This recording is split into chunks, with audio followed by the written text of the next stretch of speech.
We want to get big and strong, but one of the big things that we miss out a lot of times in our training is being able to get quicker. Now, why is quicker important? Well, I'm about to show you.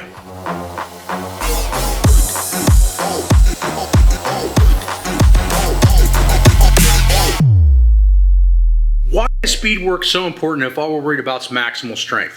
Well, the trick is that speed work allows us to reach maximal potential quicker. So what I want you to do is think about this, or try this on yourself. Go and set up in a squat rack a bench press, and I want you to lay on the ground and set the bar about an inch higher than where you bench. I want you to crawl under that thing, and I want you to press it up in the air, and I want you to work up slowly until you get to a maximum. What you're going to find is that when you get up to the heaviest weights, it's going to take the moderately trained person about 4 to 6 seconds to reach maximal potential in their muscle tissue ability to create strength. So what does speed do? It allows you to get there faster. So with speed training, this is your normal strength curve, right?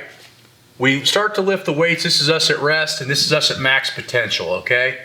What happens is it takes us some time to get to this max potential, but the person that trains speed work, their max potential at the same strength is going to look like this.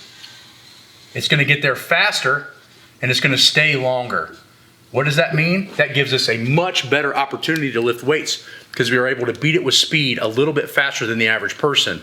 Add this up over many, many years, your explosiveness, your maximal strength, and your endurance are going to mean huge weights.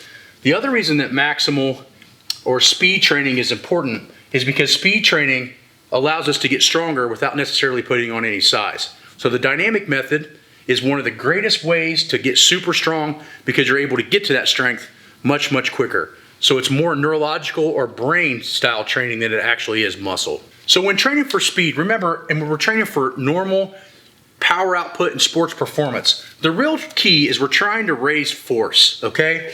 But force can only be raised 2 different ways. 1, mass, or 2, acceleration. So I look at it in 2 different ways. Mass is like getting hit by a dump truck at 5 miles per hour. Right? Not very fast, but that thing weighs 20,000 pounds. So when it hits you, it's not going to stop immediately. It's going to have a big chunk of mass hitting you at a slow speed. But acceleration is almost in some ways more powerful because acceleration is like a bullet. Okay? And what does that mean? That means this thing could weigh a half an ounce, but coming at you at 3,000 meters per second, it's going to blow your arm off.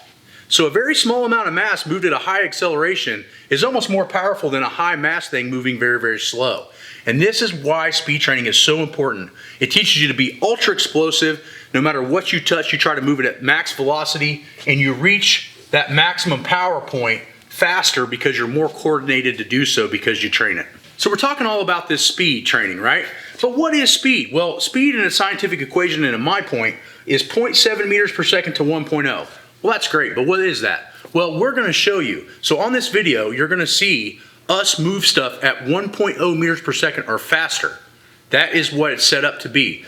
It's not about how much weight is on the bar. It's about how fast I can move it. And since I've done speed work for about 15 to 18 years now, I know what 1.0 or plus meters per second feels like and how much weight that should be.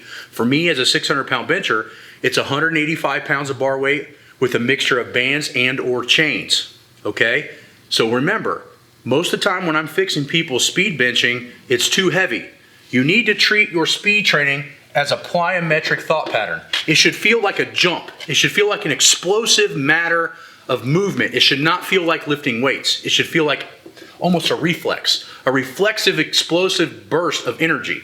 If it doesn't feel like that and it doesn't look like that, it's not speed work. So in the plyometric thought pattern, what should that feel like? Okay, you said plyometrics, we know what jumps are, blah, blah, blah. But Matt, I don't understand how that's supposed to feel.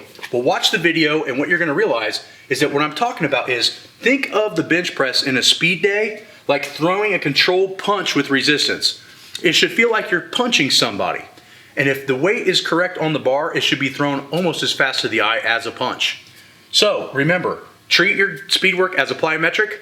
Treat it as you're throwing a punch with resistance. It should still feel like a punch. And make sure that your timing should be, for the science guys, between 0.7 and 1.0 meters per second.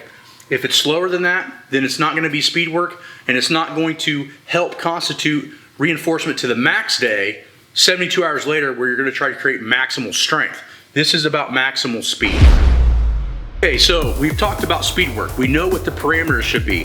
We know that should be a punch.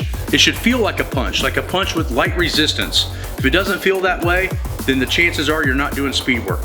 So make sure if you like this video, go check out the Wenning warm-ups, check out the exercises that we use for those warm-ups to help this speed bench get to where it needs to be.